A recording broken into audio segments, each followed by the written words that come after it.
সঙ্গ দোষে অনেক কিছু নষ্ট হয়ে যায়, নষ্ট হয়, এটা কিন্তু সত্যি কথা। এটা আপনাকে বিশ্বাস করতে হবে। যখন আপনি পজিটিভ মানুষের সাথে থাকবেন, তাদের কাছ থেকে আপনি সবসময় পজিটিভ বার্তাই পাবেন, নিজেকে সব সময় পজিটিভ রাখতে পারবেন। বিশেষ কোনো কারণ বলবো না, জীবন চলার পথে এই জিনিসটা আপনার জন্য খুবই গুরুত্বপূর্ণ।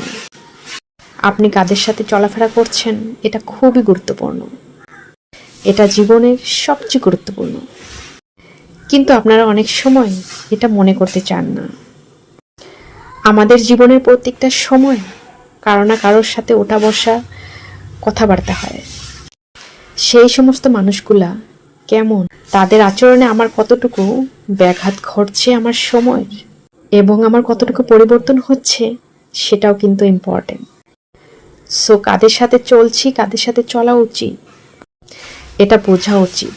না বুঝলে কিন্তু অনেক সমস্যা, সঙ্গ দোষে অনেক কিছুই নষ্ট হয়ে যেতে পারে।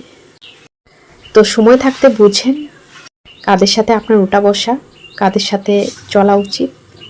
বেশিরভাগ ক্ষেত্রে দেখা যায় আমরা মানুষের কাছ থেকেই ডিমোটিভেট হয়ে যাই। এমনও অনেক বন্ধু বান্ধব আছে যার কাছে আপনি অনেক কিছু শেয়ার করবেন, আপনার ভালো লাগাটা, খারাপ লাগাটা, এবং তারা আপনাকে নেগেটিভ থটস ক্রিয়েট করে দিবে এবং ডাউন করে দিবে। তখন সেই জায়গা থেকে উঠতে আপনার অনেক সময় লেগে যাবে। আবার এমনও অনেক মানুষ আছে দেখবেন আপনাকে এমন চার্ম ক্রিয়েট করে দিবে এবং এমন পজিটিভ ভাইবস ক্রিয়েট করে দেবে যে আপনি পরের দিন থেকে কোথায় চলে গিয়েছেন আপনি কল্পনা করতে পারবেন না। তো সঙ্গটা অনেক বেশি ইম্পর্টেন্ট, অনেক অনেক বেশি ইম্পর্টেন্ট।